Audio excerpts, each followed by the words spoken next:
Telangana voice news میں آپ سب کا خیر مقدم ہے۔ میں آپ کا ہوسٹ ایس کے خواجہ۔ آئیے دیکھتے ہیں آج کی اہم خبر۔ تلنگانہ کانگریس پارٹی نے حکمران TRS زیر قیادت حکومت اور مجلس اتحاد المسلمین MIM کا مقابلہ کرنے کے لیے 2 جہتی حکمت عملی تیار کی ہے۔ یہاں گاندھی بھون میں TPCC اقلیتی ڈپارٹمنٹ کی ایگزیکٹو کمیٹی کی میٹنگ میں حکمت عملی کو حتمی شکل دی گئی۔ بدھ کو اجلاس کی صدارت TPCC اقلیتی شعبہ کے چیئرمین شیخ عبداللہ سہیل نے کی، جس میں AICC اقلیتی شعبہ کے incharge Farhan Azmi, TPCC general secretary Prem Lal اور دیگر قائدین نے شرکت کی۔ حیدرآباد ٹریفک پولیس، جو پہلے ہی مسافروں کو رنگے ہوئے شیشے کے اصولوں کے بارے میں خبردار کر چکی ہے، منچو منوج کی کار کو ٹولی چوکی پر روکا۔ اداکار منچو منوج، جسے ٹریفک پولیس نے ٹولی چوکی حیدرآباد میں پکڑا تھا، رنگے ہوئے شیشے کے اصولوں کی خلاف ورزی پر جرمانہ کیا گیا۔ حیدرآباد ٹریفک پولیس، جو پہلے ہی مسافروں کو رنگے ہوئے شیشے کے اصولوں کے بارے میں خبردار کر چکی ہے، منچو منوج کی کار کو ٹولی چوکی سینٹر پر روکا، جس کے بعد انہوں نے اداکار کے خلاف 700 روپے کا جرمانہ عائد کیا۔ پولیس نے موقع سے رنگے ہوئے شیشے کو بھی ہٹا دیا تھا، جبکہ منچو منوج ابھی تک ڈرائیونگ سیٹ پر موجود تھے۔ ایسا لگتا ہے کہ اداکار نے اپنی غلطی تسلیم کر لی ہے اور اس لیے انہوں نے ایک تصویر کے لیے پوز بھی کیا تھا، جسے بعد میں پریس کو جاری کیا گیا۔ وزیر داخلہ محمد محمود علی نے بدھ کے روز کہا کہ کم شرح پر زیر التوا ٹریفک چالان کو کلیئر کرنے کی آخری تاریخ میں مزید 15 دن کی توسیع کی جائے گی، جس سے گاڑی چلانے والوں کو کافی راحت ملے گی۔ گاڑی چلانے والوں کے پاس چالان کی ادائیگی کے لیے 14 اپریل تک کا وقت ہے، جو اس سے قبل 31 مارچ کو ہونا تھا۔ آخری تاریخ میں توسیع کا فیصلہ ان مالی مشکلات کی روشنی میں کیا گیا ہے جن کا سامنا افراد بالخصوص متوسط طبقے کو گزشتہ 2 سالوں سے کرنا پڑ رہا ہے۔ کووڈ-19 کا نتیجہ اسی وقت ایجنسی کو ڈیڈ لائن میں توسیع کے لیے کئی درخواستیں موصول ہوئیں۔ جرمانے کی ادائیگی کے حوالے سے گاڑی چلانے والوں کا رد عمل بھی زبردست تھا۔ میئر گدوال وجے لکشمی کی صدارت میں greater Hyderabad municipal corporation GHMC کی اسٹینڈنگ کمیٹی نے بدھ کو چار مینار کے قریب واقع تاریخی 120 سالہ سردار محل کو ثقافتی مرکز کے طور پر ترقی دینے کی تجویز کو منظوری دی۔ تزئین و آرائش کے منصوبے کو پبلک پرائیویٹ پارٹنرشپ موڈ کے تحت بلڈ آپریٹ اینڈ ٹرانسفر تصویر کے ساتھ شروع کیا جائے گا۔ آئیکونک سردار محل نظام میر محبوب علی خان نے 19,000 میں اپنی ایک ساتھی سردار بیگم کے لیے تعمیر کروایا تھا۔ مشہور سردار محل کو ہیریٹیج کنزرویشن کمیٹی اور Indian national trust for art and cultural heritage نے بھی ہیریٹیج عمارت قرار دیا تھا۔ یہ 1965 میں تھا جب بقایا پراپرٹی ٹیکس کی وجہ سے ہیریٹیج ڈھانچہ GHMC نے اپنے قبضے میں لے لیا تھا۔ اس سے قبل اس جگہ کو 5 اسٹار ہوٹل بنانے کا منصوبہ تھا۔ اس کے بعد Quli Qutb Shah urban development authority نے اسے میوزیم میں تبدیل کرنے کی تجویز پیش کی۔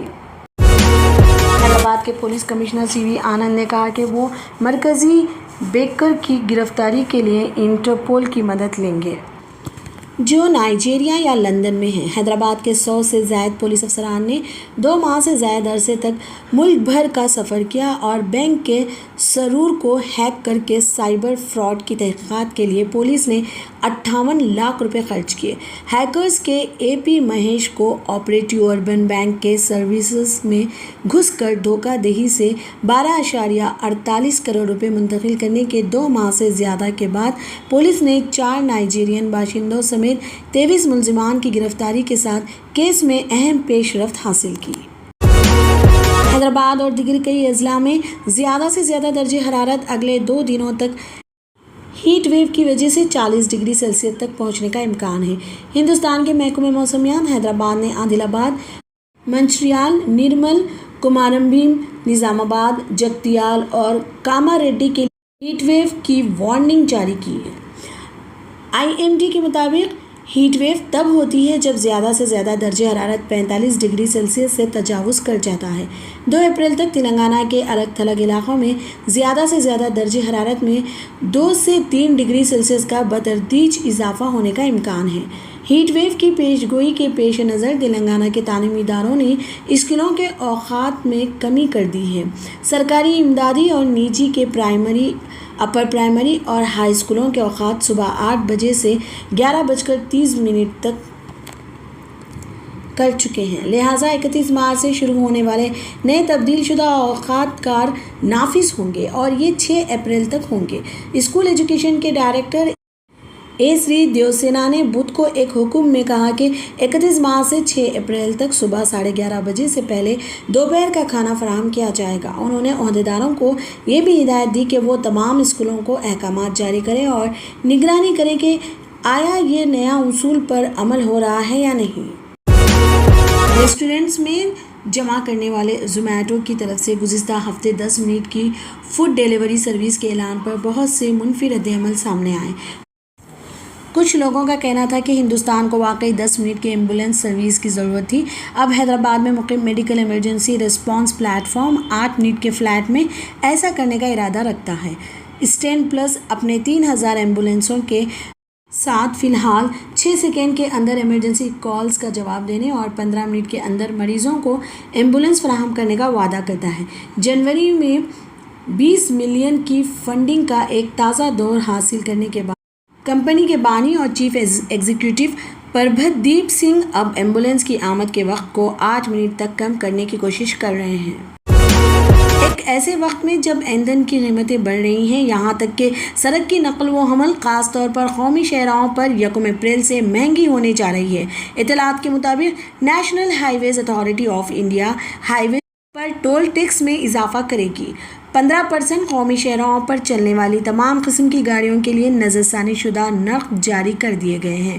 گاڑی کی قسم کے لحاظ سے ٹول فیس 5 سے 50 روپے تک بڑھائی جائے گی۔ مالی سال 2022 سے 23 کے لیے نئی فیسوں کو حتمی شکل دیتے ہوئے تمام علاقائی حکام کو اس سلسلے میں احکامات جاری کر دیے گئے ہیں۔ حکام کے مطابق یہ اضافہ قومی شاہراہوں کی فیس قیمتوں کا 2008 کی تعین اور اصولی رولز دفعات کے مطابق ہول سیل پرائز انڈیکس کی بنیاد پر نافذ العمل ہوگا۔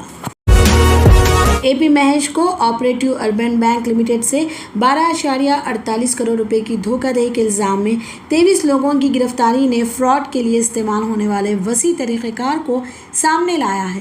200 فشنگ ای میلز سے 4 بینک کھاتوں سے رقم کی منتقلی کے لیے 115 تک اس کے بعد نکلوایا گیا۔ 938 اسے ٹی ایم کیوسک پر حیدرآباد شہر کے پولیس کمشنر سی وی آنند نے کہا۔ 23 جنوری کو مہیش بینک کا سرور ہیک کیا گیا تھا اور 4 مختلف کھاتوں میں 12.48 کروڑ روپے کے بیلنس کو تبدیل کر کے 115 مختلف کھاتوں میں منتقل کر دیا گیا تھا۔ رقم دوسرے 948 کھاتوں میں منتقل کی گئی۔ حیدرآباد کی سائبر کرائم پولیس نے فوری جواب دیا اور اے ٹی ایم سے رقم نکالنے سے پہلے 2.8 کروڑ روپے منجمد کرنے میں کامیابی حاصل کی اور فائدہ اٹھانے والوں کی غلط تفصیلات کی وجہ سے اے پی مہیش کو اربن بینک کو 1.8 کروڑ روپے واپس کر دیے گئے۔ پولیس نے پایا کہ سب سے زیادہ فائدہ اٹھانے والوں کے اکاؤنٹس دہلی، ہریانہ، اتر پردیش، مغربی بنگال، مہاراشٹر، کرناٹک، کیرلا اور شمالی مشرقی ریاستوں وغیرہ میں تھے۔ بعد میں پورے ہندوستان میں 938 اے ٹی ایم سے رقم نکالی گئی۔ سائبر فراڈ کرنے والوں نے نومبر 2021 میں بینک ملازمین کو 200 فشنگ ای میلز بھیجے۔ بینک کے 2 ملازمین کے لنکس پر کلک کرنے کے بعد ہیکرز بینک کے سرور میں داخل ہوئے۔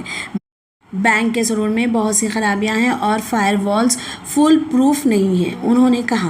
حال کے لیے خبرنامہ اتنا ہی۔ دیکھنے کے لیے آپ کا بہت بہت شکریہ۔ اگر آپ نئے ہیں اس چینل پر تو سبسکرائب ضرور کر لیں اور بیل آئیکن بھی دبا لیں تاکہ ہماری ہر خبر آپ تک پہلے پہنچے۔